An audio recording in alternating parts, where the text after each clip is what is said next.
Hello, Office fans. So the Op has released two Office themed games, and I want to tell you about them. I am a massive fan of The Office. It's still a show I rewatch all the time. So I was very excited about The Office Paper Paranoia. This is a hidden role game where you are going to be interns at Dunder Mifflin, and the majority of you are going to be Dunder Mifflin interns, but not everyone's loyalty is going to be to Dunder Mifflin.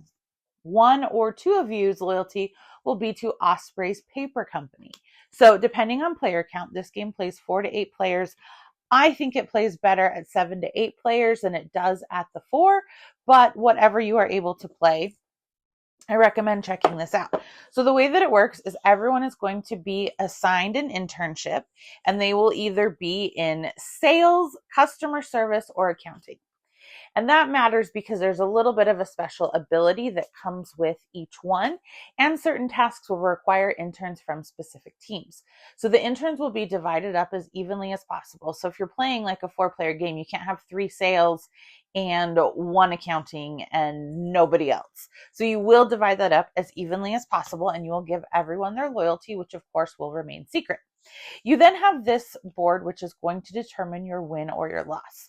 So the goal is that you can get through 12 weeks of intern tasks and then put together a team of all Dunder Mifflin interns, and you will win.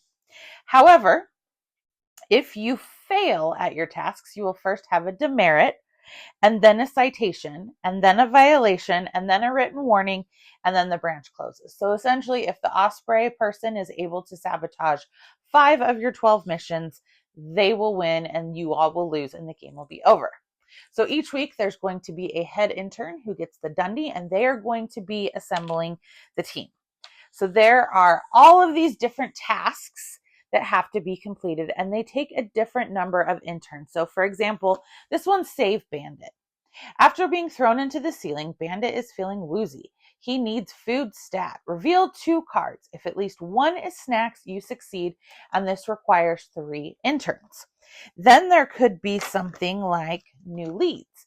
This is going to require 5 interns. 1 of each type is also going to be a requirement, and you reveal all cards. If there are at least 2 leads and 2 phones, you succeed. That's a little tricky because you only have 5 interns and you have to reveal things that are 4 of the cards. So how do you get these cards?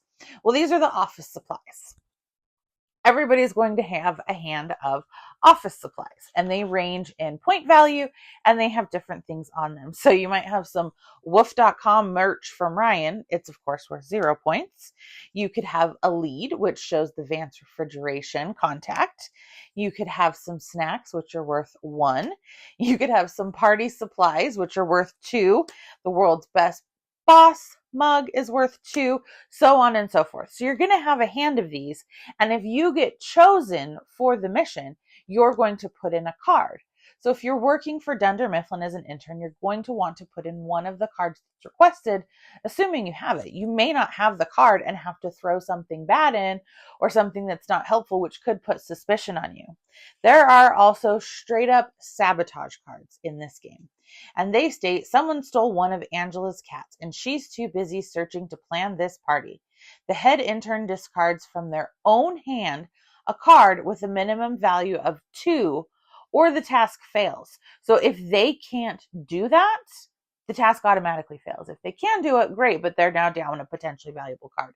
And the flavor text on the sabotages are all different. This one's about the golden tickets. So there's a lot of different things going on. Assuming that the task succeeds, then yay, we move forward 1. We get to spin the chore wheel, and then you play out the rewards as it says. Head intern goes to the next person, and you keep trying to complete these tasks until you either fail 5 or get to that final week. The other thing I forgot to include is every time you're doing this, so let's say this was a task that required 4 people and they put in their cards, you then also have what's called the Ryan card, which means the top card of the deck is put in.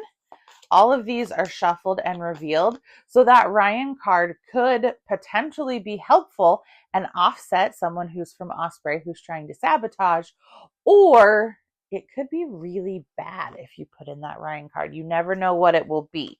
So there is some unpredictability to the game with that Ryan card element, but I love that you were trying to figure out who's here for the right reasons, who's here from the rival paper company, and how do we suss them out so that we can keep them off the team as much as possible and succeed our missions and get to the end of the game. So I really enjoy the Office Paper Paranoia. Again, it's a really fun, pretty classic style deduction game, but with a great IP.